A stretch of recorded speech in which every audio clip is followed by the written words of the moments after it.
Alhamdulillah. Wassalatu wassalamu ala Rasulillah Muhammad ibn Abdillah wa ala alihi wa sahbihi wa man wala. Subhanaka la ilma lana illa ma 'allamtana innaka antal alimul hakim. Rabbi shrah li sadri wa yassir li amri wahlul 'uqdatan min lisani yafqahu qawli. Amma ba'du. Sama-sama kita hormati, kita sayangi pimpinan Majelis Ta'lim At-Tarisi At-Tayyibah, Teh Ela beserta Habib Mustafa. Kita doakan semoga mereka sekeluarga senantiasa dalam limpahan rahmat ridha Allah SWT. Panjangkan umurnya, disehatkan badannya, dimudahkan urusannya, kabulkan hajatnya, semakin dicinta Allah SWT dan Rasulnya.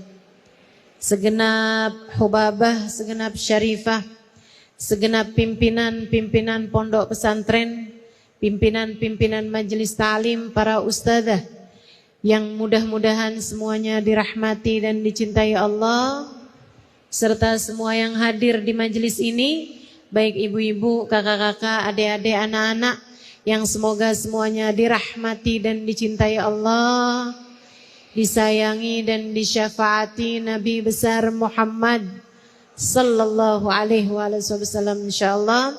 Amin ya rabbal alamin. Hari ini kembali kita dipertemukan dalam majelis ilmu, dalam majelis ta'lim. Kita akan mempelajari kitab Ar-Risalah Al-Jami'ah yang sekarang sampai di bab mengenai mandi wajib. Kita mau belajar mengenai mandi. Ustazah kita udah pada gede-gede, ngapain diajarin mandi? Nggak apa-apa ya. Ilmu itu kan ada yang untuk ngajarin, ada yang untuk ngingetin. Mungkin selama ini ada yang kurang-kurang, jadi ketahuan dengan kita belajar. Mungkin ada yang kurang pas, jadi pas insya Allah sesudah kita mempelajarinya. Dan karena sekarang juga kita berada di tanggal 3 dari bulan Muharram, saya juga akan sekalian membahas mengenai yang segera akan kita jelang minggu depan, tepatnya hari Minggu pada tanggal 6 Juli ya, pada tanggal 6 Juli atau 10 Muharram yang disebut dengan nama hari Asyura, yaitu tanggal 10 dari bulan Muharram, merupakan hari yang mulia dalam Islam selain hari Arafah. Nah, dalam Islam itu ada beberapa hari yang mulia. Kita tahu Idul Fitri, Idul Adha, Arafah, dan yang berikutnya adalah Asyura. Bagaimana, apa yang harus kita lakukan? Bagaimana melakukannya? Bagaimana memuliakan hari tersebut? Apa-apa saja amalan yang bisa kita lakukan pada hari yang mulia tersebut? Insya Allah juga akan kita bahas di pertemuan kita kali ini. Jadi sebelum itu kita akan awali dengan membaca niat belajar bersama-sama. Mudah-mudahan ilmu yang kita dapat pada hari ini dapat menjadi ilmu yang bermanfaat, ilmu yang membawa pengamalan sesudahnya, ilmu yang membawa kebahagiaan dan keberuntungan bagi kita, bagi keluarga kita, bagi kita di masa sekarang, bagi kita di masa yang akan datang, bagi kita dunia hingga akhirat insya Allah. Amin ya rabbal alamin. Ikuti sudah saya. Bismillahirrahmanirrahim. Nawaitu ta'allum wa ta'lim wan naf'a wal intifa' wal mudzakarah wat tadhkir wal ifadah wal istifadah wal hitha ala tamasuk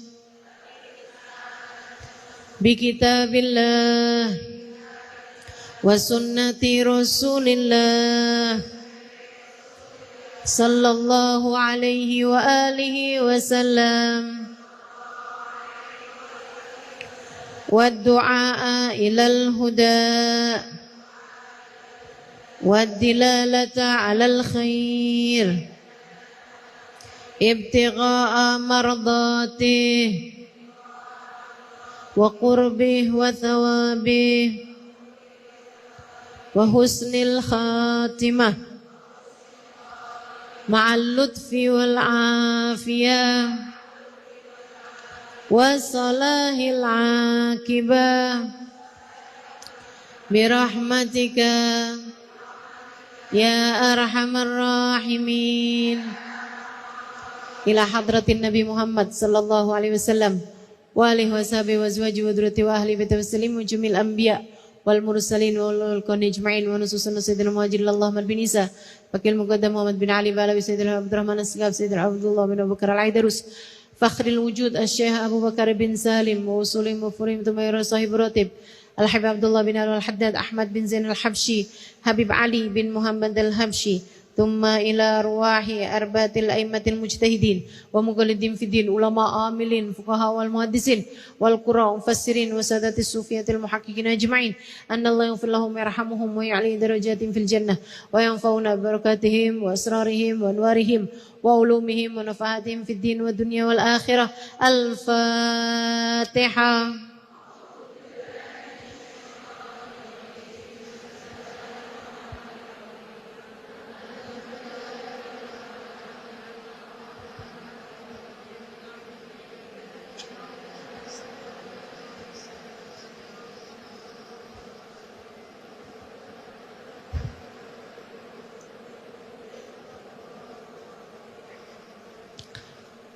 Sebelum saya mulai, saya mengingatkan kembali untuk tidak foto, tidak video. Boleh begitu ya? Sepakat semuanya? Yang sudah terlanjur tolong dihapus. Iya, yang sudah terlanjur tolong dihapus.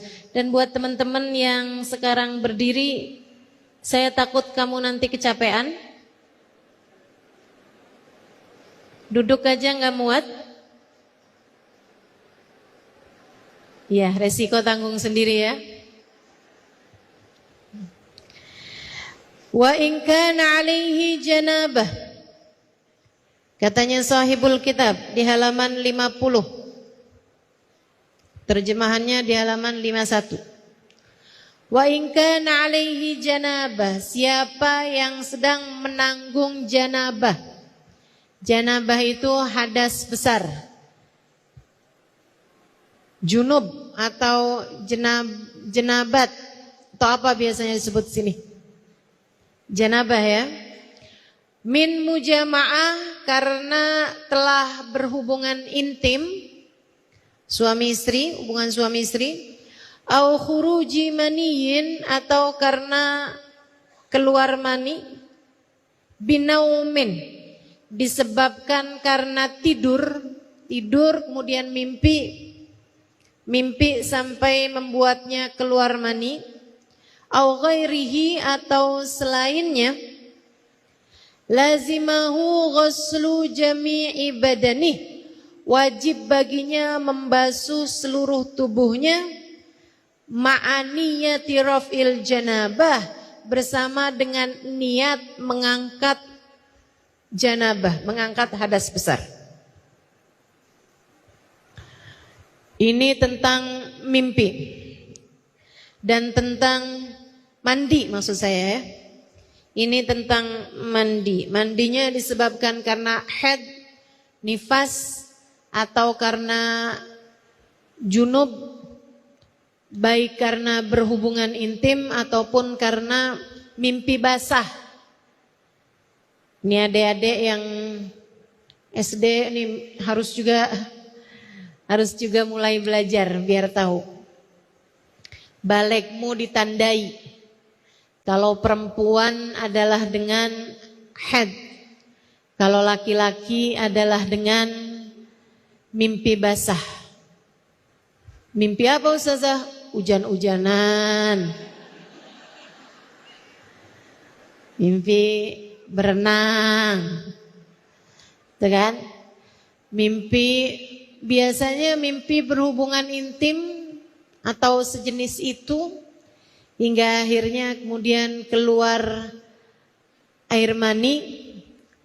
Nah, itu merupakan pertanda balegnya seorang laki-laki. Ada tandanya enggak Ustazah? Ada.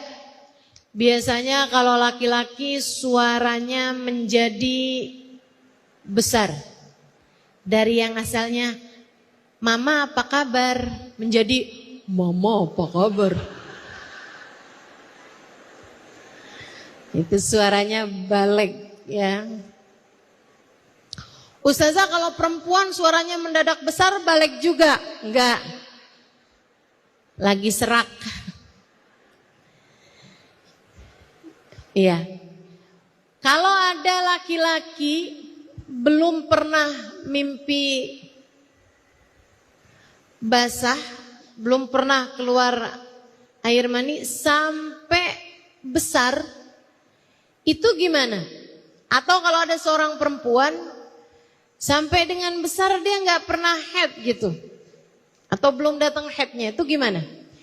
Mereka balik dengan umur berapa? 15 tahun Komariah Hijriyah. Tahunnya bukan tahun pakai Januari Februari, bukan.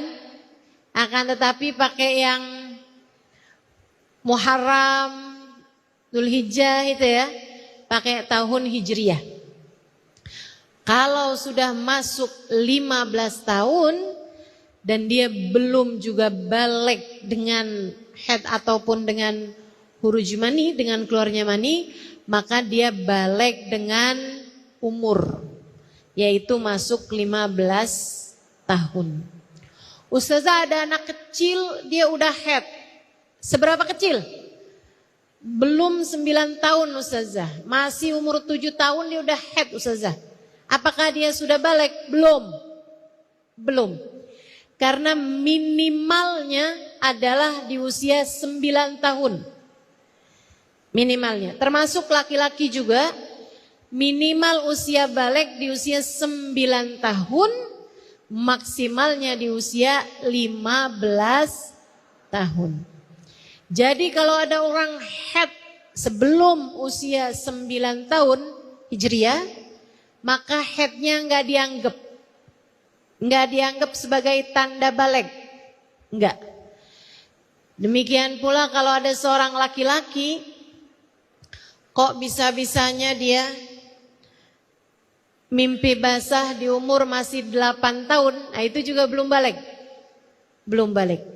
Minimal 9 tahun, maksimalnya 15 tahun. Disebut sebagai hadas besar.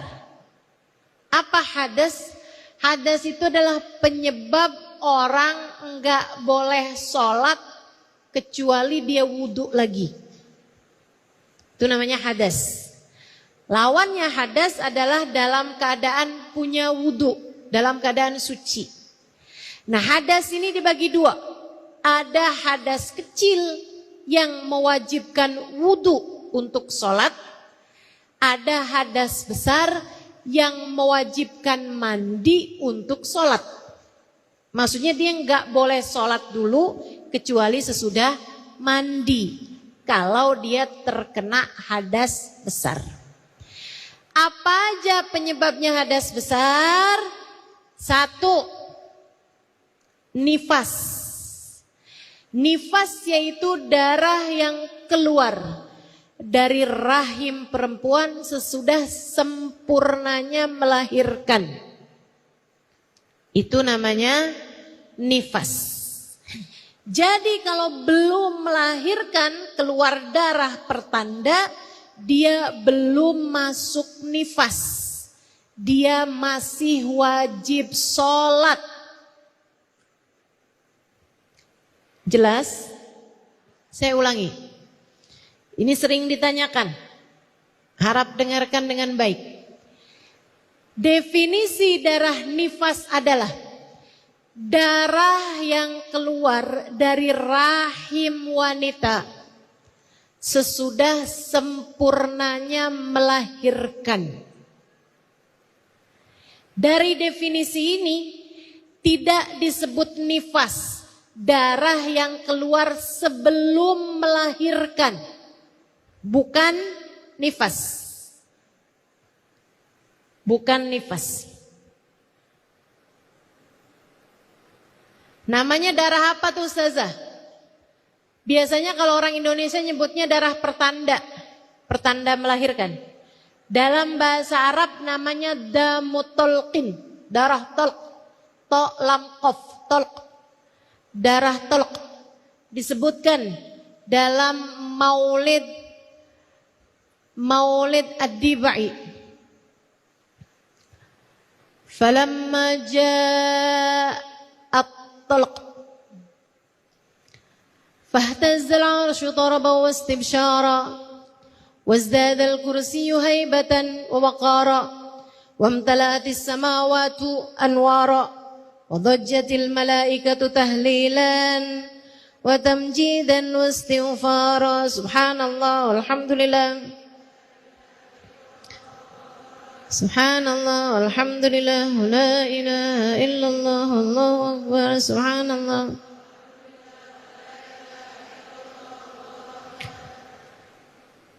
ولم تزل أمه ترى أنواء من فخره وفضله إلى تمام نهاية حمله فلما اشتد بها الطلق بإذن رب الخلق وضعت الحبيب صلى الله عليه وسلم ساجدا حامدا كأنه البدر في تمامه. Itu tolak namanya, darah penanda melahirkan. Yang tadi Ustazah baca apa tuh? Itu fasal terakhir sebelum berdiri dari Maulid Ad-Dibai. Ya, di situ diceritakan tentang tanda-tandanya Nabi Muhammad mau melahirkan, mau dilahirkan oleh ibundanya, mau lahir ya. Nah itu kan ibunya masih melihat pertanda-tanda dari tumbuhnya, dari berbagai macam hal yang merupakan tanda-tanda melahirkan. Sampai ketika keluar darah tolq, nah itu ibunya mulai merasakan kesakitan melahirkan. Lahirlah baginda kita Nabi besar Muhammad sallallahu alaihi wasallam. Damutolqin. Dari definisi yang tadi juga, jadi kalau misalnya ada orang keluar darah sebelum melahirkan, dia masih belum berada dalam masa nifas. Artinya dia masih wajib sholat. Ba'da asar,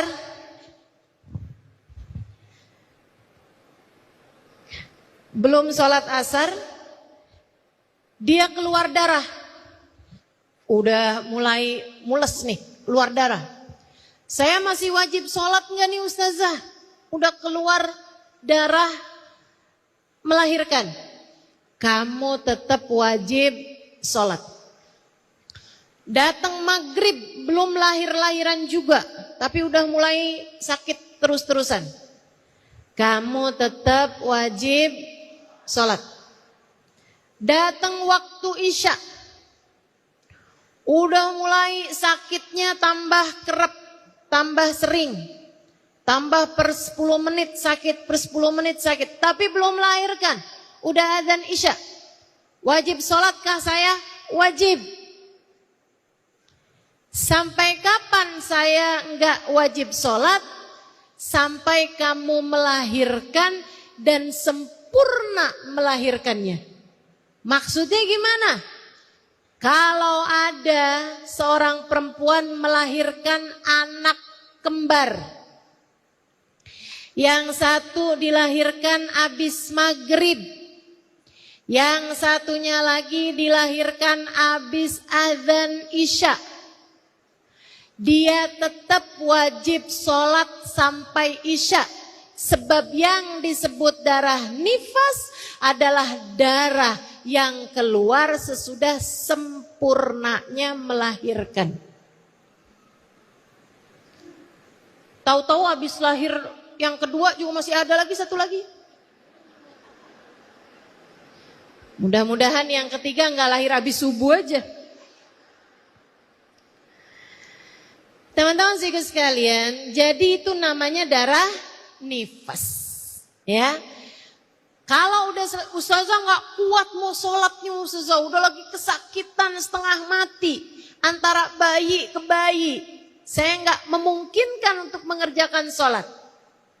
Setidaknya kamu tahu bahwa sholat itu wajib, sehingga nanti ketika sudah selesai suci, kamu wajib untuk mengqadhanya. Ya, kalau memungkinkan untuk dikerjakan sholat, walaupun dengan kesakitan, sholatlah. Saya sih bisa ustazah sholatnya, tapi nggak memungkinkan buat wudunya, buat ke kamar mandinya, karena kan harus bersih-bersih dalam keadaan sedang serba kotor, udah melahirkan anak pertama, belum melahirkan anak yang kedua misalnya. Nah itu kalau seperti itu keadaannya, kamu sholatlah dengan bau najis gak apa-apa. Nanti sesudah suci baru kemudian diqadha sholatnya. Teman-teman sekalian, yang kedua yang disebut dengan nama hadas besar adalah keluarnya haid. Apa itu haid? Haid adalah darah normal. Darah yang keluar dari rahim seorang perempuan ala sabilis sihah secara normal. Ala sabilis sihah secara normal. Jadi yang haid itu hanya yang punya rahim. Kalau ada orang perempuan tapi jadi-jadian, dia bisa punya kulit lebih mulus daripada kita yang perempuan. Dia bisa punya badan yang lebih apa ya, daripada kita yang perempuan. Tapi dia enggak bakalan haid. Percaya saya. Karena dia enggak punya rahim. Hanya yang punya rahim yang bisa haid. Saudara sekalian, secara normal ya, karena ada darah yang keluar tidak di waktunya, tidak secara normal, namanya darah istihadah. Karena batasan haid itu minimal 1 kali 24 jam atau 1 hari keluarnya darahnya 1 hari banyak ngalir gitu, walaupun 1 hari itu disebut haid. Atau maksimalnya darah tersebut adalah 15 hari.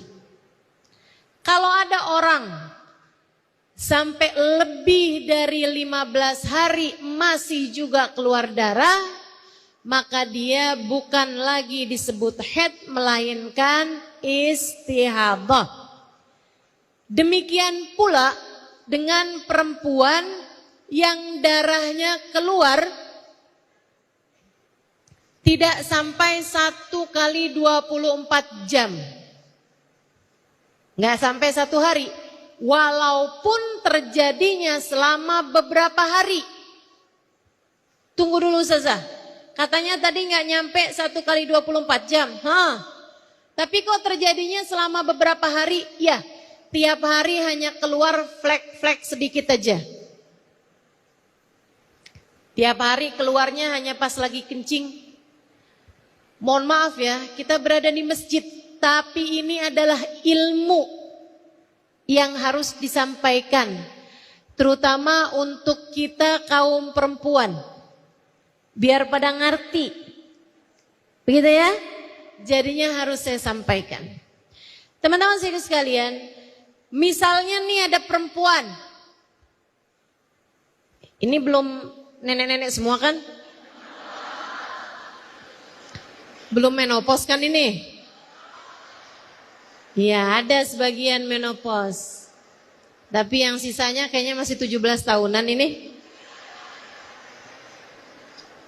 Iya, teman-teman sekalian, kalau ada orang karena gangguan hormonal atau karena biasanya mengkonsumsi pil KB, alat kontrasepsi, atau sedang banyak pikiran, stres, itu juga kemungkinan akhirnya jadi berantakan menstruasinya, berantakan headnya.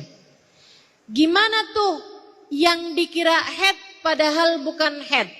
Gambarannya 1, darah keluar kurang dari 1 kali 24 jam. Ya, darah keluar kurang dari 1 kali 24 jam. Maka orang tersebut tidak bisa disebut head, walaupun terjadi dalam beberapa hari. Hari ini keluar flek aja, cuman beberapa menit. Ditungguin sampai malam, sampai besoknya nggak keluar. Tapi, wah kalau gitu saya mau mandi, keluar lagi. Waktu pipis biasanya. Habis itu nggak keluar lagi. Nggak ada sama sekali. Selama beberapa hari, 3, 4, 5 hari kayak begitu, apakah saya boleh mandi nih Ustazah? Apa gimana nih? Ya udah, kalau memang sampai dengan bersih kayak gitu terus-terusan, kamu wajib mandi, kemudian kamu wajib mengqadha hari-hari yang kamu sempat tidak sholati tersebut. Karena terbukti bahwa itu bukanlah haid, melainkan istihadhah atau biasa disebut dengan istilah dam fasad, darah yang rusak, darah yang keluar kurang dari 24 jam. Ustazah, saya 4 hari kayak begitu, flek, pas hari kelima baru tuh keluar banyak. Gimana hukumnya? Haid. Termasuk hari-hari yang saya keluar flek, itu termasuk haid juga? Iya. Dengan syarat kumpulnya darah dari yang flek sampai terakhirnya tidak lebih dari 15 hari. Tapi kalau lebih dari 15 hari, misalnya nih, Ustazah saya keluar flek seminggu. Habisnya itu saya keluar darah yang kuat sampai seminggu berikutnya. Berarti udah 14 hari. Hari ke-15 keluar flek lagi Ustazah. Hari ke-16, ke-17, 18 juga terus keluar flek-flek kayak hari pertama, baru benar-benar bersih di hari ke-19. Apakah semuanya haid? Tidak. Yang mana yang haid? Yang darah keluar banyak saja. Minggu kedua aja. Yang darahnya keluar banyak, nah itu yang disebut haid. Sisanya semuanya harus sholat. Kalau asalnya nggak sholat, maka dia wajib untuk mengqadhanya. Sesudah ketahuan bahwa itu ternyata adalah darah istihadah. Nih ibu-ibu udah mau ketiduran aja nih. Terutama yang udah menopause, untung. Jadi saya nggak harus mikir susah-susah nih. Itu darah nifas. Biasanya seminggu, biasanya. Normalnya orang keluarnya darah haid adalah sampai dengan seminggu. Teman-teman saudara sekalian, ketika datang waktunya suci, maka kamu tidak boleh menunda-nunda, kecuali, dengerin, kamu boleh menunda masa suci, menunda mandi suci.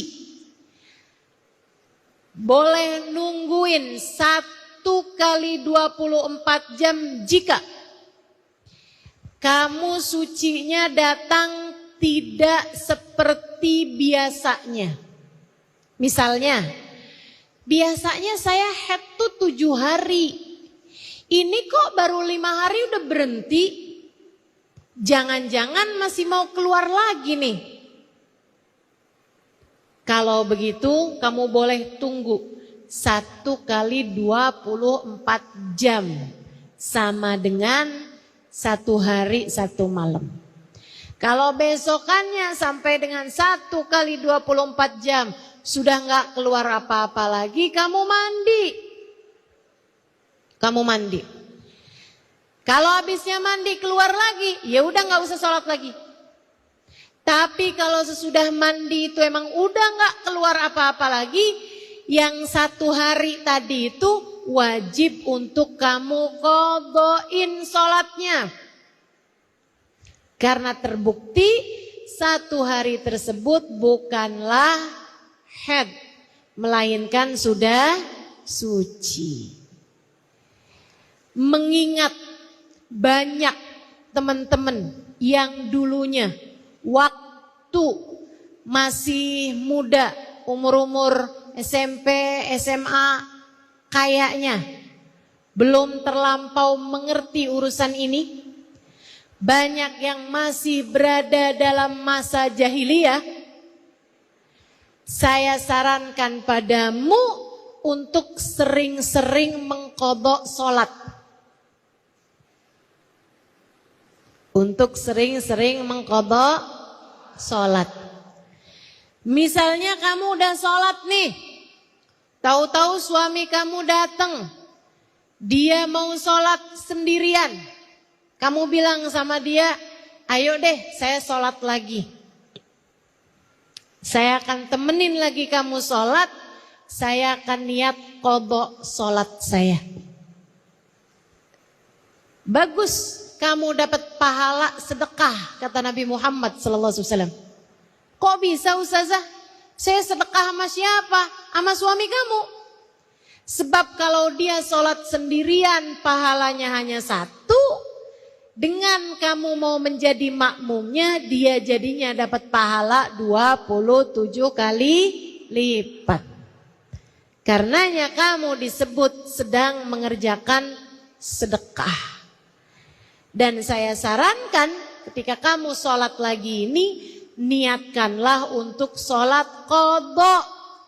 Karena bisa jadi di masa-masa lampau kamu punya waktu-waktu sholat yang seharusnya kamu sholat, akan tetapi karena kamu nggak ngerti, kamu jadinya nggak sholat.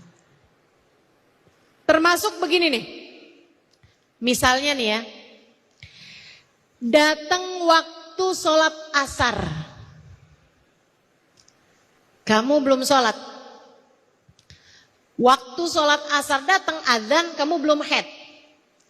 Begitu kamu nyampe di rumah jam 4, kamu mau sholat, ternyata keluar darah haid. Kamu gak bisa lagi mengerjakan sholat asar. Karena sudah haid. Tapi sholat asar itu sudah wajib.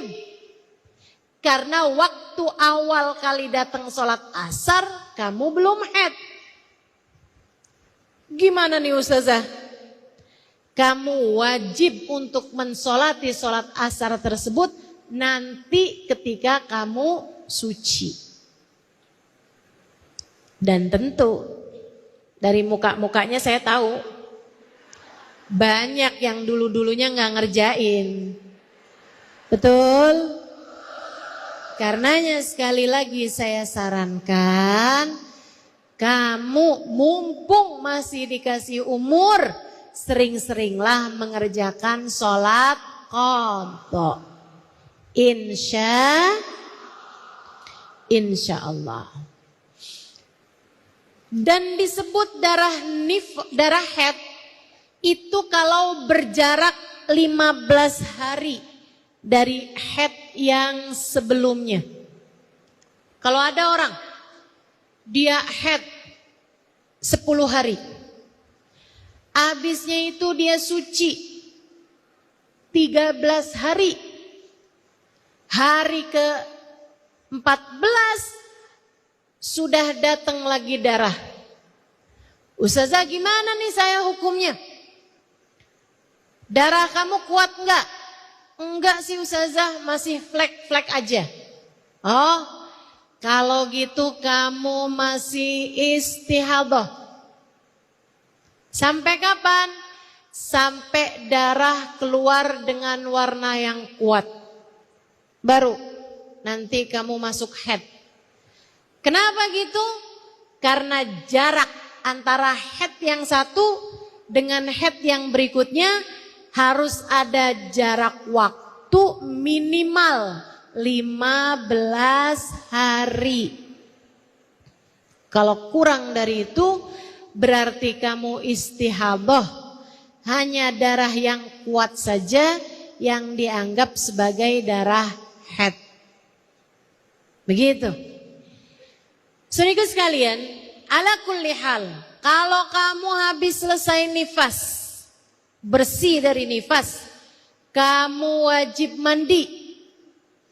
Kalau kamu udah bersih dari haid, kamu juga wajib mandi.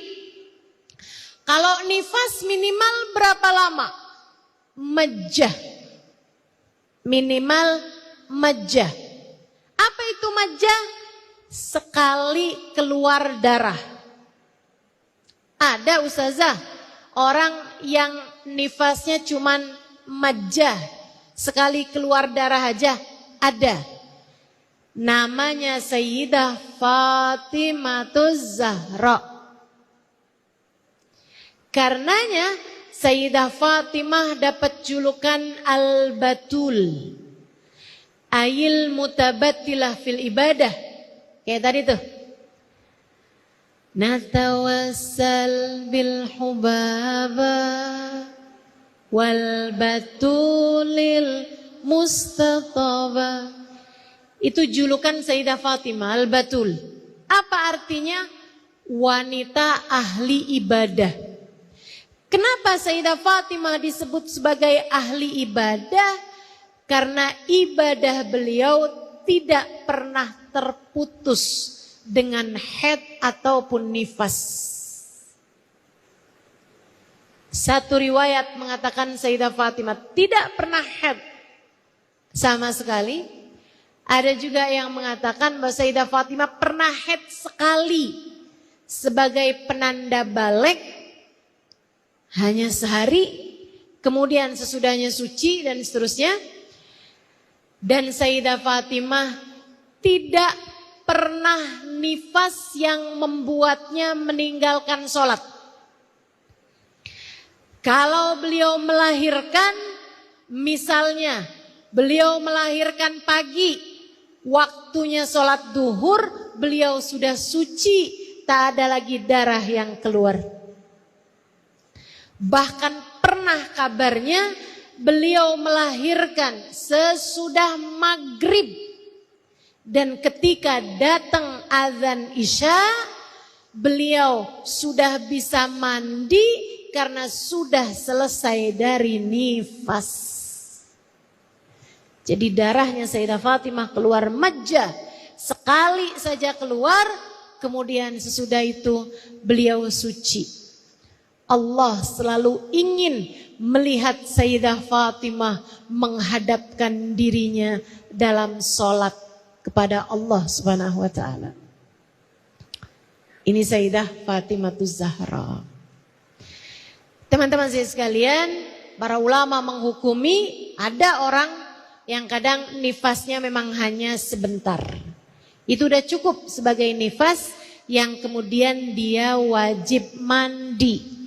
Tapi semua orang yang melahirkan pasti nifas. Karena nifas adalah darah yang keluar sesudah anak tersebut lahir, pasti itu ada darahnya. Enggak ada yang enggak ada darahnya.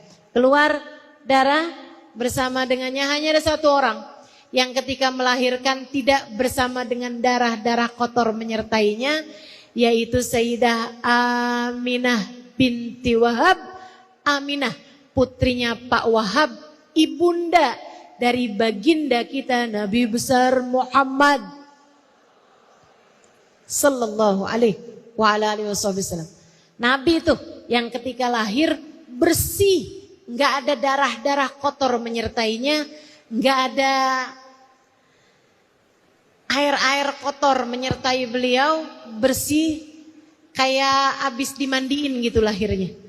Bahkan rambutnya udah dicukur, bahkan beliau sudah berkhitan, bahkan beliau sudah ditempeli celak mata.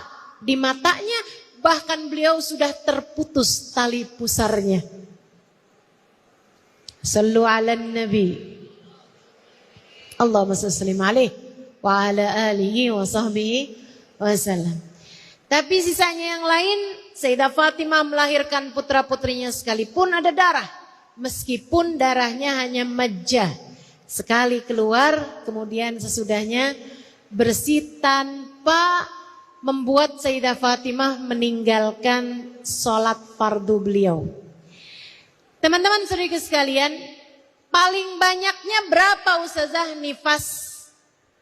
Paling maksimalnya 60 hari. Maksimal. Artinya kalau ada orang sesudah melahirkan darahnya keluar terus saja sampai lewat dari 60 hari, maka darah yang terakhir ini disebut dengan nama darah istihadah. Meskipun jarang nifas sampai istihadah, karena udah panjang kan 60 hari. Tapi kalau ada sampai 60 hari pun tetap darahnya keluar, maka itu juga termasuk darah istihadah. Biasanya berapa? Biasanya antara 35 sampai 40 hari. Biasanya. Dan biasanya, dengerin nih. Biasanya tergantung dari berapa lama kamu biasanya haid. Kalau orang yang haidnya banyak, biasanya 10 hari, 11 hari, biasanya lebih dari 40 hari tuh nifasnya. Tapi kalau saya mensnya biasa 5 hari, 6 hari, biasanya nifasnya nggak nyampe 40 hari. Teman-teman saya sekalian, darah nifas ini perkataan seorang ulama, bisa dirujuk di kitab I'anatul Talibin. Tapi kalau ngelihat muka-mukanya kayaknya nggak bisa baca kitab gundul ini ya. Jangan kata kitab gundul Ustaz, yang gondrong aja saya nggak bisa baca. Yang ada rambutnya tuh nggak bisa baca juga. Oke, kalau gitu saya kasih tahu aja. Menurut para ulama, darah nifas adalah darah yang tertahan dari darah haid 4 bulan pertama kehamilan. Jadi bulan pertama kan kamu udah gak keluar haid tuh. Bulan kedua, bulan ketiga, bulan keempat. Sesudah bulan keempat, bayi kemudian ditiupkan ruh. Sehingga bisa makan dengan caranya bayi tersebut. Teman-teman, selama masa bayi tersebut bisa makan, yang semestinya jadi darah haid itu kemudian menjadi makanan dari bayi tersebut. Jadi semuanya kepake semua tuh. Termasuk yang harusnya jadi darah haid juga kepake juga. Hingga 9 bulan pasca melahirkan. Nah, sesudah bayi tersebut lahir, maka keluar pula lah darah haid yang tertunda di 4 bulan pertama kehamilanmu itu. Karenanya sebagaimana maksimalnya haid adalah 15 hari setiap bulannya, dikali 4 jadinya 60 hari. Itu pula lah maksimalnya darah nifas. Jelas sampai sini? Nih ibu-ibu yang udah menopause juga ngomong lagi, untung gue udah menopause. Nggak usah mikir-mikir dah, susah banget dah kalau ukurannya ilmu pengetahuan gini. Dah, bismillah.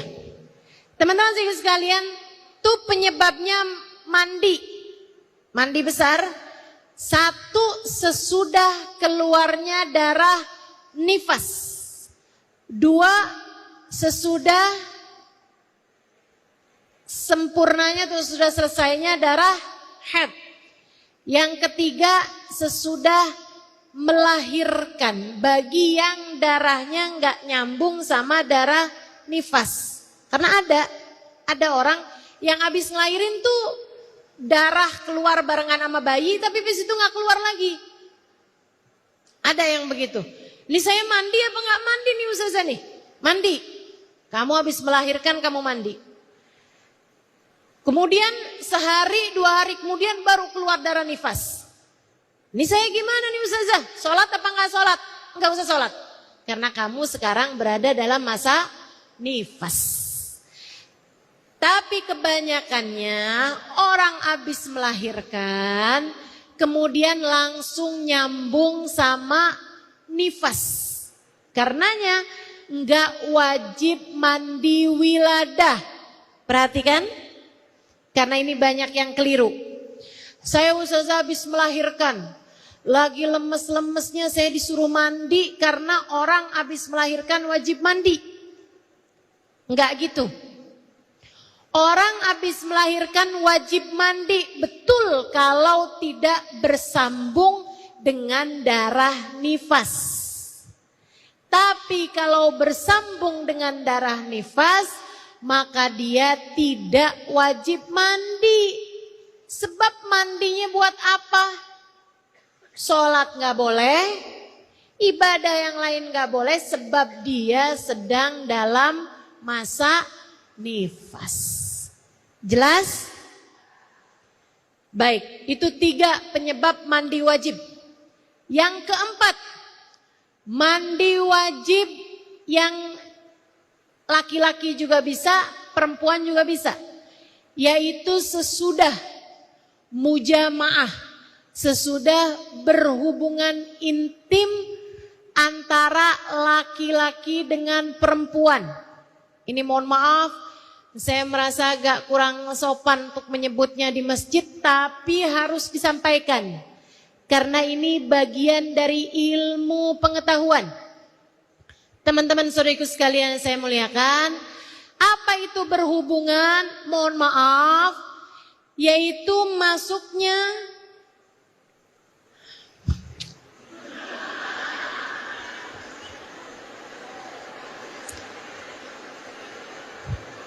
pakai bahasa Arab aja deh. Masuknya farji laki-laki ke farji perempuan.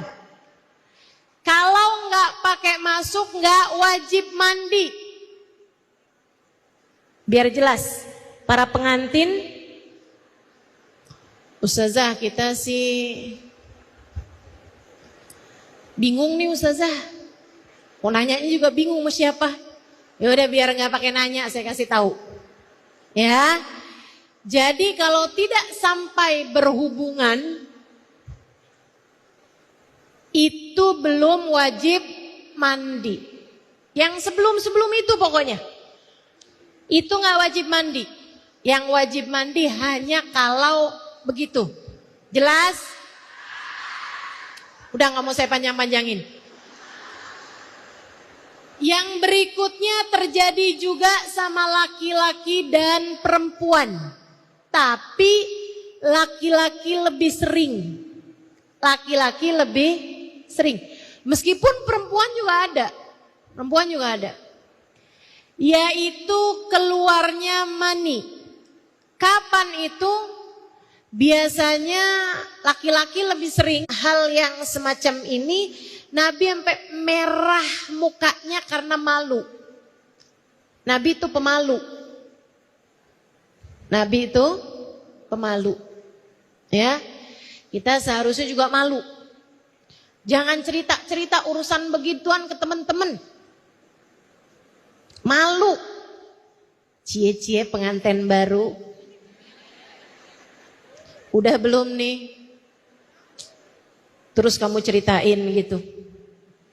Astagfirullah. Malu, teman-teman, malu. Ya. Di Tarim, saya kan ngajar. Saya ngajar fikih ini Tarim. Jadi teman-teman gak usah ragu-ragu sama apa yang saya sampaikan. Saya udah hatam urusan-urusan fikih beginian. Bener, saya dulu bertahun-tahun ngajar fikih 4 madhab. Bukan hanya madhab Syafi'i yang saya ajarkan. 4 madhab saya ajarkan tuh. Teman-teman saya, ke yang belajar di Daruz Zahra. Dan mereka sekarang udah pada jadi ustadzah di berbagai macam negara. Sampai mana tadi? Orang Tarim.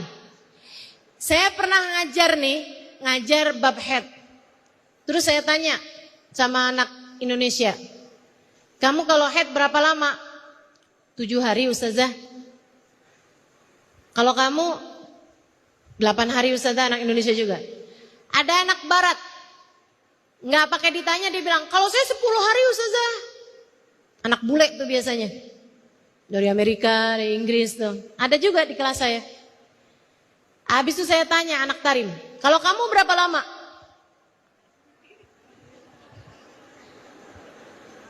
Kamu kalau haid berapa lama?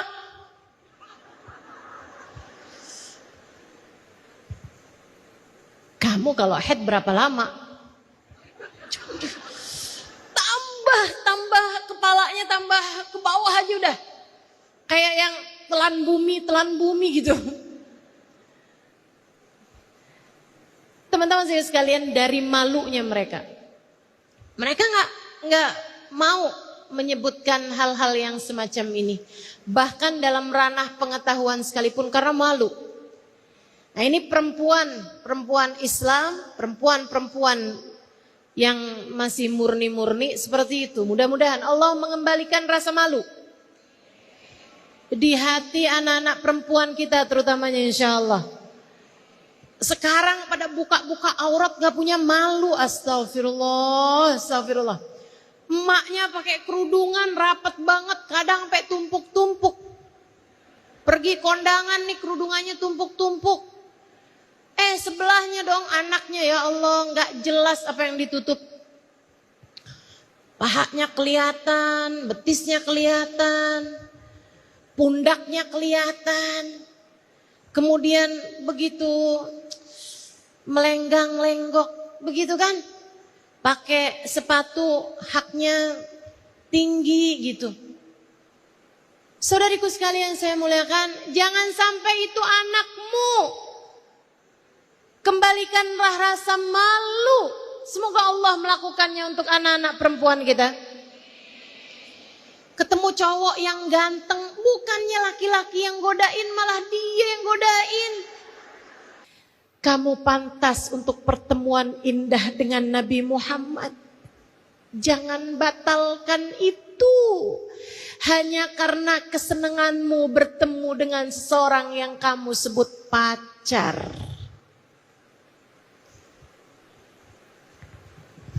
Kamu pantas dicinta Allah. Jangan sampai hanya karena keinginanmu untuk dicinta oleh seorang laki-laki yang belum halal bagimu itu, kamu sampai kehilangan kemungkinan untuk dicinta oleh Allah. Apalagi mengingat fakta yang disampaikan dalam hadis Nabi besar Muhammad sallallahu alaihi wa ala alihi wasallam, la yazni zani hina yazni wa huwa mu'min. Seseorang ketika dia melakukan perzinaan, belum bertaubat dari perbuatan zinanya, kemudian dia meninggal dunia, tak akan meninggal dunia dalam keadaan membawa iman. Tak akan meninggal dunia sebagai umat Nabi Muhammad. Demikian katanya baginda kita Nabi besar Muhammad. Jangan dek, jangan. Lebih baik kamu putus sama pacarmu daripada kamu putus dari Nabi Muhammad. Ustazah, saya mah pacarannya syar'i. Gimana? Saya pacarannya syar'i, Ustazah. Maksud kamu? Kita sih kalau pacaran saling mengingatkan sholat tahajud.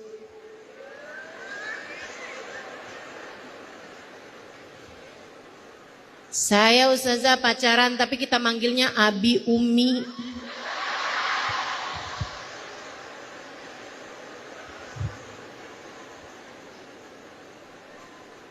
Itu namanya setan melewatkanmu jalan dosa, melewatkanmu menuju dosa, melewati jalan kayaknya jalan baik. Itu pinter-pinternya setan. Pinter-pinternya setan. Jangan percaya sama setan. Jangan percaya ada sama setan. Wa nafsu wasyaitanu fa'sihima wa in huma mahadhakan nusha fattahimi. Hawa nafsu sama setan jangan pernah percaya. Katanya Sahibul Burda Al-Imam Al-Busiri. Wa in huma mahadhakan nusha fattahimi. Walaupun kelihatannya kayak lagi ngasih nasihat sama kamu tetap harus curigai. Karena setan gak akan pernah mengajak kita kepada kebaikan-kebaikan. Setan hanya akan bawa kamu kepada jalan dosa. Ustazah kok yakin kalau itu setan? Yakinlah. Sebab Nabi Muhammad mengatakan, ma khala rajul wamra'ah illa wasyaitan tsalituhuma. Tidaklah berdua-duaan laki-laki dengan perempuan, melainkan yang ketiganya adalah udah pasti. Saya lebih percaya sama Nabi daripada sama kamu. Lebih percaya sama Nabi saya. Walaupun kelihatannya dia ngajakin bangun tahajud. Mohon maaf, Anda yang laki-laki ustadz sekalipun, Anda yang perempuan ustazah sekalipun, setan tuh pinter. Jangan sampai terbawa kepada bisikan-bisikan. Kita minta sama Allah SWT, mudah-mudahan Allah kuatkan kita insyaallah. Jauh dari dalamnya setan, amin. Kita dan seluruh anak-anak kita insyaallah, amin. Ya Rabbal Alamin. Ini ada doa menghindarkan kita dari setan. Tapi doanya panjang. Jadi ibu kayaknya susah ngafalnya nih ya. Ya udah kalau gitu saya akan doa ibu-ibu, aminin aja. Allahumma innaka sallatta alaina aduan bisibasiran bi'uyubina muttali'an ala auratina yarana huwa wa qabiluhu min haitsu la narahum. Allahumma faizhum minna kama ayastahum min rahmatik wa gannidhum minna kama gannattahum min afwik wa ba'id bainana wa bainahum kama ba'adta bainahum wa baina jannatik. Hafal? Artinya ya Allah, Engkau kuasakan atas kami musuh, yaitu para setan. Dia bisa lihat kami nggak bisa lihat dia. Dia bisa mengawasi kami di saat kami nggak bisa ngawasin dia. Dia tahu kekurangan-kekurangan kami di saat kami nggak bisa tahu kekurangan-kekurangan dia. Ya Allah, jauhkan kami darinya, sebagaimana Engkau telah menjauhkan antara timur dan barat. Buat dia putus asa dari kami, ya Allah, sebagaimana Engkau telah membuat dia putus asa dari ampunan-Mu. Jauhkan kami sebagaimana Engkau telah menjauhkan mereka dari mereka dengan surga-Mu, ya Allah. Itu arti dari doanya. Arti dari doanya. Mudah-mudahan kita jadi orang-orang yang menang menghadapi bisikan-bisikan setan. Dan anak-anak kita juga mudah-mudahan dijaga Allah Subhanahu wa taala, dijaga Allah Subhanahu wa taala dari perzinaan atau dari pelecehan seksual. Dijaga semua anak-anak perempuan kita, cucu-cucu kita, bahkan anak laki-laki kita juga, semuanya Allah jauhkan insyaallah dari perzinaan ataupun dari hal-hal yang tidak kita inginkan semuanya insyaallah. Amin ya rabbal alamin. Sebab-sebab mandi: haid, nifas, melahirkan, mujamaah, yaitu hubungan suami istri. Kalau ia hubungannya itu halal, maka dapat pahala sedekah. Setiap kali berhubungan intim dapat pahala sedekah. Ini ditanyakan oleh para sahabat karena mereka iskal. Rasulullah serius.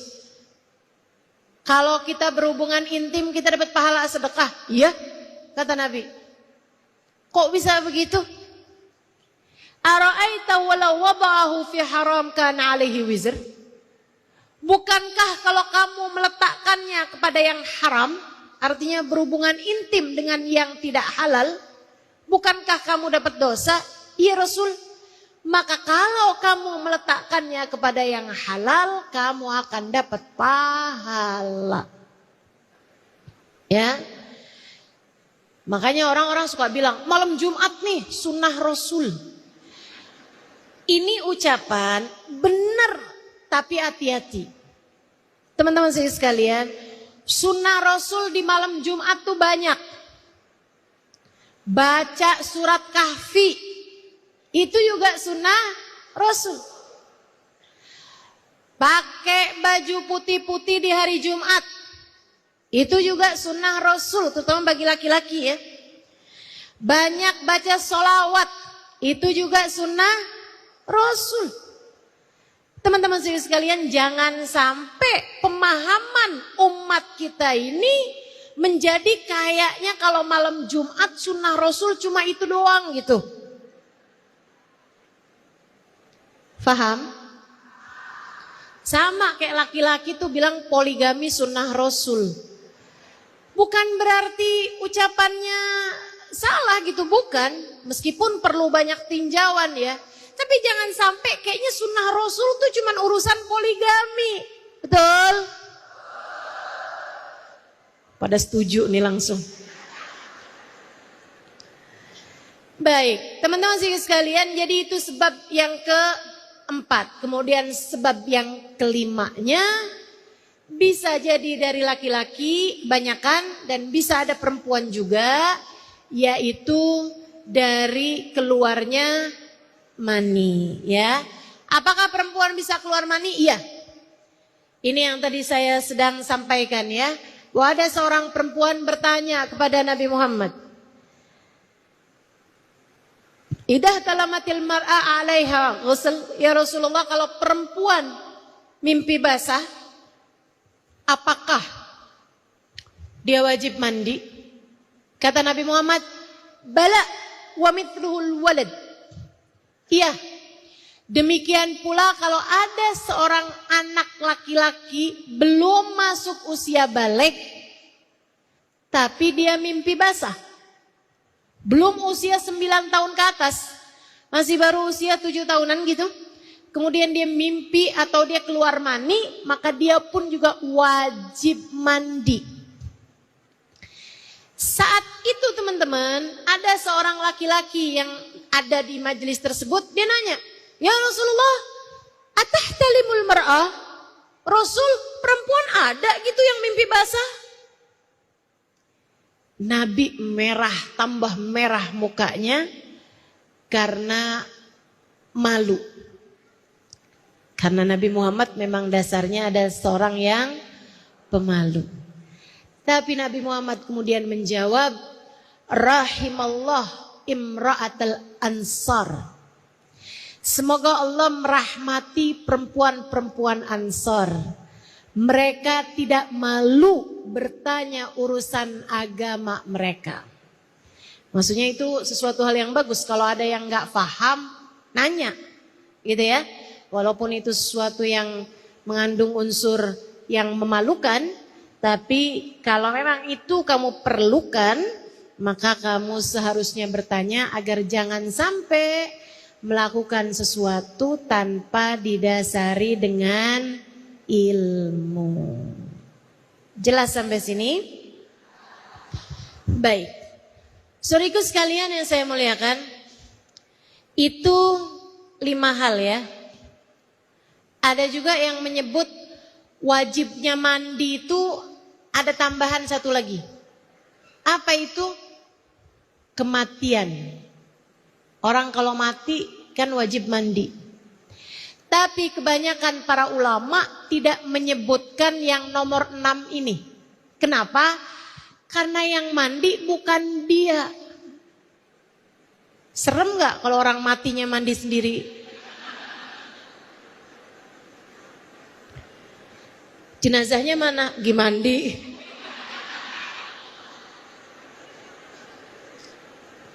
Ngeri kita ya. Dia kan gak mandi tapi dimandikan. Karenanya tidak disebut oleh kebanyakan para ulama. Tapi sebagian ada yang menyebutkannya. Jadi mereka menyebutkan 6 penyebab mandi wajib. 3 khusus perempuan, haid, nifas dan melahirkan. 3-nya lagi laki-laki dengan perempuan. Yaitu hubungan intim. Kemudian keluar mani itu tadi ya. Sama yang terakhirnya adalah kematian. Saudaraku sekalian yang saya muliakan. Ada juga sih orang yang waktu meninggal dunia. Dia kemudian dimandikan. Tapi nggak kelihatan siapa yang mandikan. Ini kejadiannya yang saya tahu aja beberapa ini ya. Tapi yang paling terkenal ada salah satu sahabat Nabi Muhammad SAW. Saya nggak ingat pasti namanya. Suka lupa-lupa nih nama orang. Banyak yang saya ingat tapi banyak juga yang saya lupa. Doakan mudah-mudahan punya kekuatan ingatan. Ada seorang sahabat Nabi ikutan perang. Barengan sama Nabi. Ketika kemudian selesai perang, orang tersebut itu meninggal dunia di perangan itu. Sebelum dia dikuburkan, istrinya kemudian bilang sama Nabi, sebelum jenazahnya masih tergeletak di tempat-tempat mereka mati ya. Istrinya sampaikan kepada Nabi Muhammad, "Ya Rasulullah, tadi pagi," jadi istrinya tuh ikutan pergi perang juga dan mereka kayak bikin tenda gitu. "Mohon maaf Rasul, tadi pagi sebelum perang ini Rasul, saya dengan suami berhubungan intim. Dan setahu saya, suami saya tuh belum mandi Rasul ketika kemudian berangkat pergi perang." Karena memang di tempat itu juga kan, ketika Nabi kemudian memanggil para sahabat-sahabatnya untuk berperang, dia langsung buru-buru gitu. Keluar dari tenda, jadi belum sempat mandi. Dan sekarang suami saya meninggal dunia, wahai Rasul. Saya harus sampaikan ini karena terkait hukum kan, takutnya Harus dimandikan dulu apa gimana gitu. Kata Nabi Muhammad, dullani alaih. Kalau gitu tunjukin saya mana suami kamu yang udah meninggal itu. Dia pun menunjukkan ke arah tempat meninggalnya suaminya. Dan subhanallah, jenazahnya telah basah, bahkan tanah di sekitarnya pun basah. Nabi Muhammad mengatakan, kita tidak perlu lagi memandikan dia dari janabah. Karena dia sudah dimandikan oleh para malaikat-malaikatnya Allah. Itu karena memang orang meninggal dunia kalau syahid kan gak wajib dimandikan. Langsung dikuburkan sebagai orang yang mati syahid. Cuman dia wajib mandinya karena jenabahnya tadi itu. Karena hubungan intimnya dia yang belum sempat mandi. Tapi subhanallah ternyata malaikat-malaikat Allah sudah memandikan beliau. Kisah yang kedua, ada dulu seorang waliullah meninggal dunia. Ketika sedang bersama dengan seseorang, berduaan nih, lagi safar, meninggal dunia. Temannya bingung. Dia kemudian bilang, waduh, ini saya harus selesaikan nih jenazah ini, saya nggak bisa kalau saya kerjain sendirian. Jadi dia pun kemudian pergi ke perkampungan yang terdekat ngajakin orang-orang. Ada yang meninggal dunia nih. Saya nggak bisa sholat, saya nggak bisa mandikan, saya nggak bisa kafani. Kita harus sholati juga. Saya sendirian nggak enak rasanya. Yuk bareng-barengan. Orang soleh. Ayo. Orang kampungnya ikutan. Pergi ke sana. Di mana jenazahnya? Dicari-cari udah nggak ada lagi di tempat tersebut. Kelihatan ada jenazahnya udah pindah tempat. Begitu dibuka sudah pakai kain kafan. Artinya sudah mandi, sudah dimandikan dan sudah dikafani. Mereka tinggal nyolatin. Sudah disolatin. Mereka kemudian gali kubur, tapi begitu mau diletakkan dalam kuburan, jenazahnya juga hilang. Mereka lihat lagi jenazahnya sudah masuk dalam kuburan. Dia bilang, subhanallah, ini teman saya ini dulu waktu hidupnya suka berdoa. Ya Allah, kalau ada orang yang di saat meninggalnya diurusi oleh para malaikat-malaikatmu, ya Allah, jadikanlah saya salah satunya. Rupa-rupanya doanya diijabah sehingga jenazahnya diurusi oleh malaikat-malaikatnya Allah. Kalau kamu modelan kamu saya kayak nggak perlu deh doa begitu. Kata malaikat, ogah. Takutnya ya kan. Takutnya dijawab malaikat-malaikatnya ogah katanya. Disuruh nyolatin kita, mandiin kita, ngafanin kita.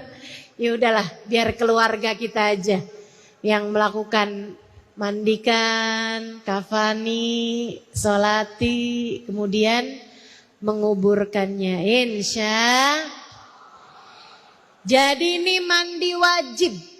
Mandi wajib ini teman-teman sekalian, rukunnya hanya ada 2. Yang pertama, sampainya air. Rukun artinya kewajiban mandi itu ya. Hanya ada 2. Sampainya air ke seluruh tubuh. Sama yang satunya lagi yaitu niat. Niat mandi wajib. Gimana niatnya? Boleh terserah. Yang gampang di kamu kayak gimana? Nawaitul ghuslal wajib.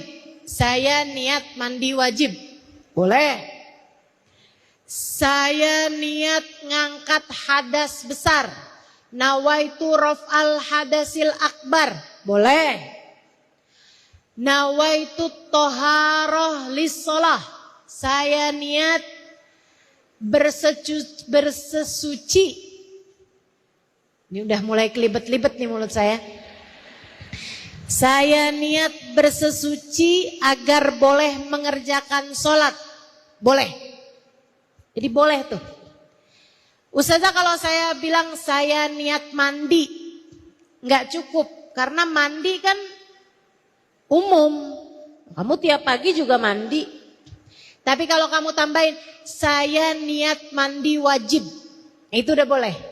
Sebab nggak semua mandi hukumnya wajib. Ustazah disebutin nggak sebab-sebabnya? Nawaitu raf'al hadasil akbar anil haid atau anil nifas, nggak perlu. Mau sebutin boleh, nggak juga nggak apa-apa. Udah gitu aja, biar nggak bingung. Nawaitu raf'al hadasil akbar, boleh begitu? Nawaitul ghuslal wajib, boleh begitu? Nawaitu toharah lissalah, boleh begitu? Ustazah saya niatnya pakai bahasa Indonesia, boleh. Karena bahkan niat itu enggak wajib dilafalkan. Cukup di dalam hati saja, ya Allah saya sekarang ini mandinya wajib. Itu udah cukup. Cukup dalam hati bahwa saya sekarang mandi dari haid. Itu udah cukup. Dalam hati aja gitu. Gitu ya. Nah, kapan niatnya? Ketika membasuh bagian pertama dari yang kita mandikan tersebut. Mau awal gebyur pertama boleh. Ustazah kalau lupa nih yang pertama nih. Tengah-tengahan baru inget. Ya berarti waktu kamu inget itu dihitung yang pertama. Artinya yang tadi-tadi yang belum niat nggak dianggap. Yang sekarang yang sudah niat baru ini dianggap. Pertamanya kayak mandi biasa aja gitu. Habis itu baru inget. Iya tadi kan saya habis ngimpi basah ya. Atau oh iya sekarang kan saya udah suci, udah mandi suci nih saya, udah haidnya udah selesai. Kalau gitu saya sekarang mandinya wajib nih. Ya Allah saya niat mandi wajib. Ah berarti basuhan yang pertama sesudah niat itu terhitung basuhan yang pertama. Gitu ya, yang tadi-tadinya nggak dianggap. Jelas? Jelas? Ustazah kalau mandinya saya nyemplung ke sungai boleh? Boleh, bebas.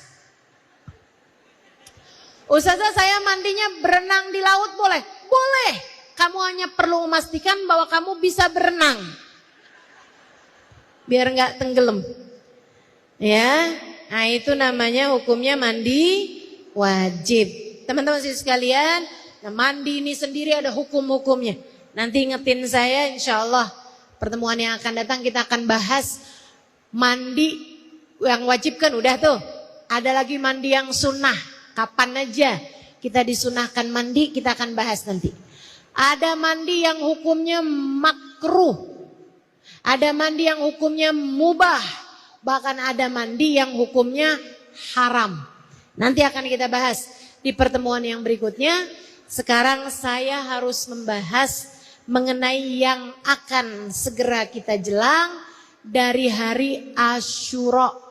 Dan sebelumnya adalah hari Tasu'a. Diawali dari hari Sabtu depan yang merupakan hari Tasu'a. Dari kata-kata Tasi' yang artinya adalah 9. Hari ke-9 dari bulan Muharram. Kamu disunnahkan untuk berpuasa. Enggak sunnah lain di hari 9 tersebut selain puasa. Ustazah, dulu katanya Nabi enggak puasa loh Ustazah tanggal 9. Iya. Loh kenapa sekarang kita mesti puasa tanggal 9? Karena Nabi niat. Nabi niat. Jadi Nabi itu udah puasa hari 10 atau Asyura. Bahkan dari sebelum kewajiban puasa Ramadan. Jadi dari dulu, dari di Mekah, Nabi kalau datang tanggal 10 Muharram, Nabi puasa. Kabarnya bahkan puasa Asyura ini diwajibkan sebelum kewajiban puasa Ramadan. Ketika ada kewajiban puasa Ramadan tahun kedua Hijriah, puasa-puasa yang asalnya wajib termasuk Asyura dan Arafah kemudian menjadi berhukum sunnah. Ya, kabarnya begitu. Nah, di tahun terakhir masa hidupnya Nabi Muhammad, Nabi lihat ternyata yang puasa hari Asyura bukan hanya orang Islam, melainkan juga bangsa Yahudi. Orang yang beragama Yahudi, mereka juga puasa di hari Asyura. Nabi tanya, kenapa kalian puasa pada hari ini? Mereka menjawab, bukankah hari ini adalah hari Allah menyelamatkan Nabi Musa? Maka kami pun puasa pada hari ini sebagai rasa syukur kami atas diselamatkannya Nabi Musa. Nabi yang gak pernah mau ibadah kita sama dengan ibadahnya umat yang lain. Nabi kemudian mengatakan, lau adraktus sanatil atiyah lasumtu ma'al asyura at-tasu'a. Kalau umur saya nyampe tahun depan, andai umur saya nyampe tahun depan, ini udah lewat kok amin sih. Kata Nabi nih, kalau umur saya nyampe tahun depan, saya akan puasa bersama dengan Asyura, Tasu'anya juga. Tanggal 9-nya mau saya puasain juga. Sebelum tanggal 10-nya saya puasain. Biar puasa kita nggak sama puasanya orang Yahudi. Tapi Nabi kemudian jatuh sakit pada bulan Safar. Dan Nabi meninggal dunia pada bulan Rabiul Awal. Dari sini para ulama menghukumi kita sunnah puasa tanggal 9 Muharram. Walaupun Nabi tidak pernah mempuasakannya karena Nabi sudah niat. Sebagaimana anak yang baik melanjut lain daripada puasa tanggal 10. Insya baik. Yang dimuliakan itu adalah tanggal 10-nya Muharram, 10 Muharram. Dan itu hari Asyura lebih mulia daripada malam Asyura. Karena sebagian waktu itu ada yang bagus malamnya daripada siangnya. Ada juga yang bagus siangnya daripada malamnya. Ada yang bagus harinya, ada yang bagus malamnya. Kayak Lailatul Qadar, itu siang apa malam? Kayak Nisfu Sya'ban, itu siang apa malam? Kayak Arafah, siang apa malam? Siang. Namanya hari Arafah. Sama halnya dengan Asyura, tidak disebut malam Asyura, melainkan disebut hari Asyura. Artinya hari itu dimulai dari terbit fajar. Masuk subuh tuh masuk hari sampai ke maghrib. Nah dari maghrib sampai ke subuh itu namanya malam. Ya. Hari Asyura. Apa sebenarnya yang terjadi pada hari Asyura? Teman-teman saya sekalian, Allah banyak memberikan hadiah-hadiah kepada para nabi-nabinya dan umat nabi-nabinya pada hari Asyura. Allah menambatkan perahunya Nabi Nuh sesudah berbulan-bulan lamanya. Ada di lautan bumi. Jadi buminya Allah jadikan lautan semua. Perahunya Nabi Nuh di lautan berbulan-bulan. Pas waktu nambatnya, pas di hari 10 Muharram. Hari Allah menambatkan perahu Nabi Nuh. Makanya buat para jomblowers yang kepengen Ustazah doain mudah-mudahan Ramadan nanti saya udah nikah. Jadi saya bisa berbuka dengan yang manis dan halal.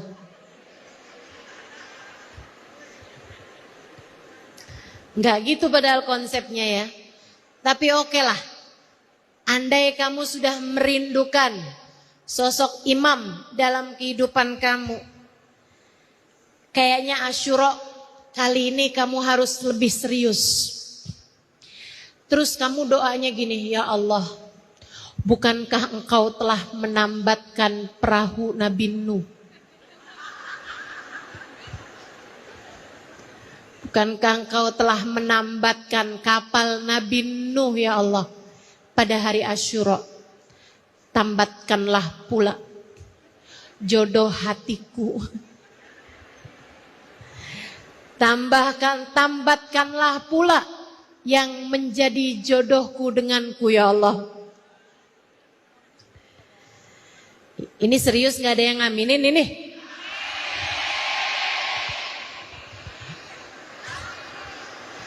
Masya Allah. Ya Allah, saya sudah lelah menjanda. Ustazah, kalau urusan jodoh yang didoain cuman jomblo doang. Yang janda nggak didoain Ustazah. Boleh lah ya, janda di bawah 50 tahun atau di bawah 45 tahun. Kalau ketuaan gak usah deh, udah mikirin akhirat aja.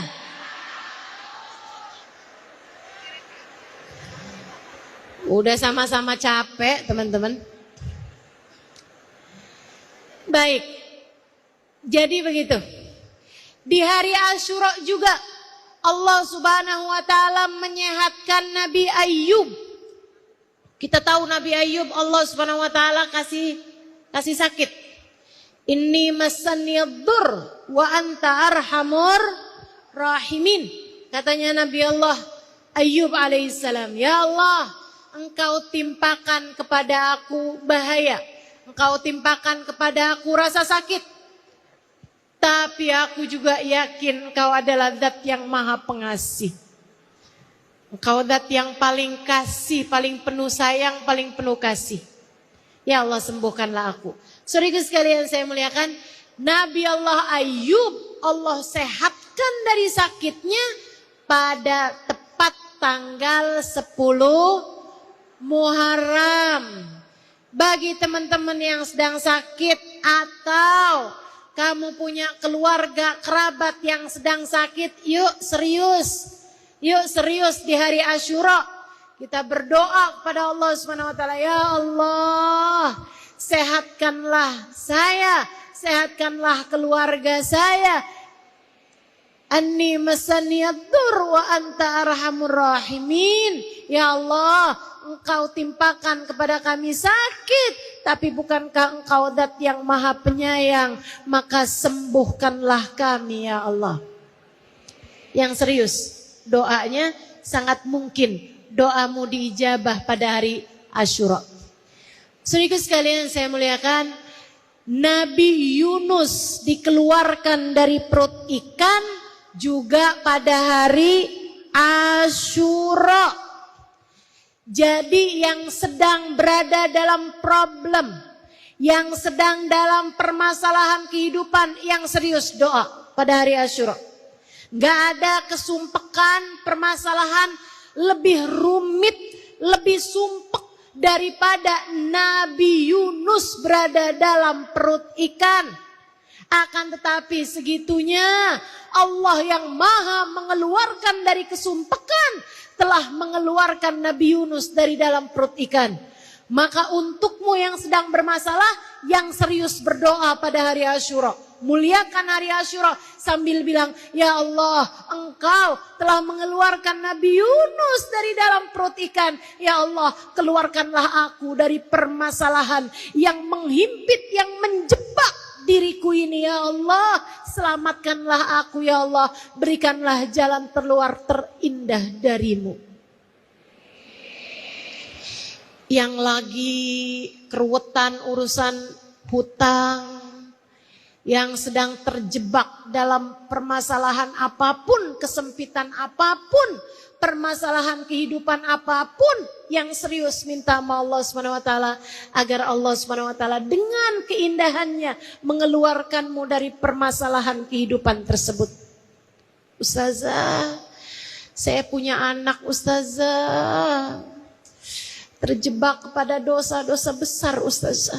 Apa yang harus saya lakukan? Yang serius, hari Asyura kesempatanmu. Doa dengan, ya Allah keluarkan anak saya dari lembah dosanya ya Allah. Tarik dia ya Allah, kembalikan ia ke jalanmu. Sebagaimana engkau telah mengeluarkan Nabi Yunus dari dalam perut ikan. Amin. Nabi Dawud, Allah ampuni dosanya. Faghafarna bi Dawud. Maka kami pun mengampuni dosa Nabi Dawud alaihissalam. Meskipun tentu saja para nabi enggak dosa. Kalau itu dianggap emak kita tuh enggak dosa teman-teman. Tapi para nabi itu orang yang nilainya harus sempurna. Jadi walaupun enggak dosa, Allah menganggapnya sebagai sebuah kesalahan. Kalau kita yang melakukannya bukan sebuah kesalahan ya. Nabi-nabi maksum. Nabi-nabi maksum. Mereka tidak berbuat dosa. Tapi ketika Allah Subhanahu wa taala melihat ada yang dianggap tidak sempurna. Kayak gini loh permisalannya. Kalau kamu punya anak, dia itu kurang pinter anaknya. Ketika dia datang bawa rapot, kamu tahu anak kamu nih ya biasa-biasa aja lah. Dia datang bawa rapot, nilainya ada 7, ada 8, ada 9, tapi nggak ada merahnya.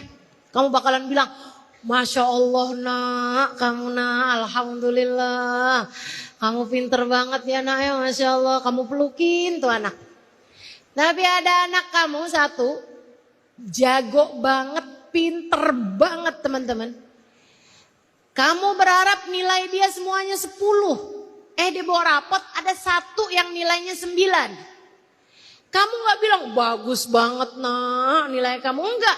Tapi kamu bilang, kok bisa-bisanya kamu dapat nilai 9? Mestinya kan kamu 10 semua ini, kok bisa-bisanya kamu dapat nilainya 9? Kamu kurang konsentrasi apa gimana nih? Gitu. Sama halnya dengan para nabi-nabinya Allah. Itu nilai 9 kalau buat orang awam kayak kita udah bagus banget. Tapi para nabi itu gak boleh, semuanya harus 10 semua. Makanya Allah tegur. Allah tegur. Nah karenanya kemudian dianggap Allah membahasakannya dengan bahasa dosa. Padahal kalau kita yang ngerjain mah bukan dosa. Para nabi-nabinya Allah semuanya adalah maksum. Ya. Teman-teman saya sekalian, nah Allah SWT kabarnya sesudah Nabi Daud melakukan sesuatu hal, Allah kemudian menganggapnya seperti melakukan dosa. Nabi Daud tidak berani mengangkat kepalanya, kabarnya 40 tahun. Sampai kemudian Allah memberi kabar gembira, yaitu Allah ampuni Nabi Daud tepat pada tanggal 10 Muharram. Kita bukan punya satu dosa, tapi punya gunung-gunung dosa. Kita meminta sama Allah, ya Allah, ampunanmu pada hari ini kami harapkan ya Allah. Makanya di hari Asyura yang serius ngerjain ini semuanya. Apa aja yang mesti dikerjain?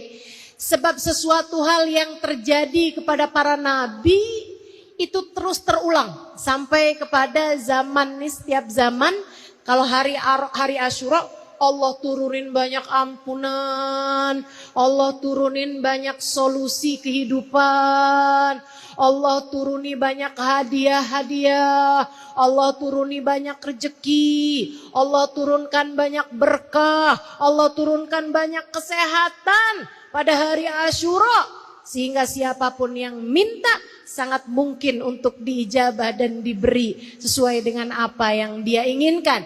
Apa aja yang bisa kita lakukan? Nomor 1, jangan tinggal puasa. Puasa pada hari Asyura. Kemudian selain puasa apa aja? Ini enak nih, dengerin yang benar. Yaitu saya akan harus selesai dalam waktu nggak nyampe 5 menit. Jadi saya mau ngomongnya cepat-cepat aja. Teman-teman saya sekalian, sampaikan kepada suami-suamimu masing-masing, bagi yang punya suami ya. Atau anak-anak bisa sampaikan kepada orang tuanya, dan para ibu dengerin biar kamu bisa kerjakan buat anak-anakmu. Tambahin uang belanja.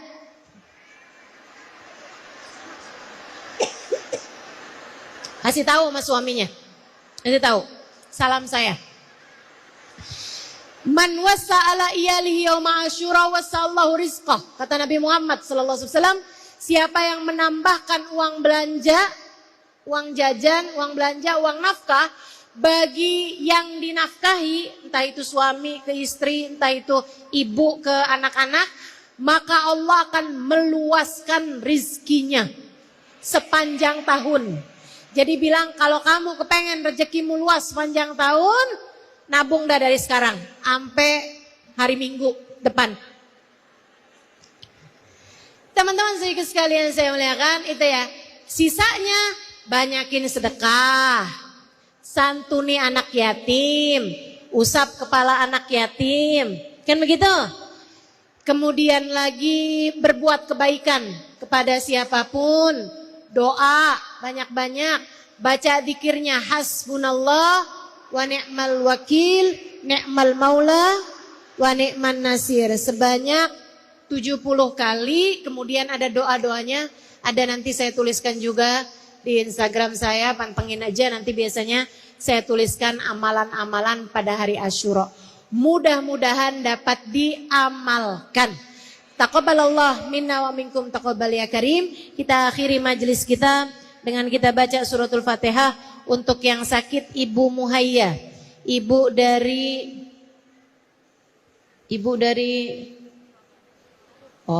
dari Habib Mustafa, kemudian Mbak Irma kita juga doakan mudah-mudahan Allah Subhanahu wa taala segera sehatkan, juga Mbak Elsa teman saya nih, mudah-mudahan Allah Subhanahu wa taala sehatkan semuanya insyaallah.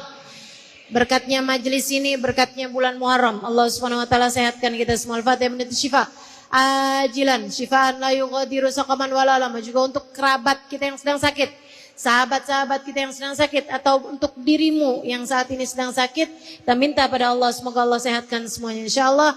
Fatihah bin syifa ajilan syifaan la yughadiru saqaman wala alama wa ila hadratin nabi. Al-Fatihah.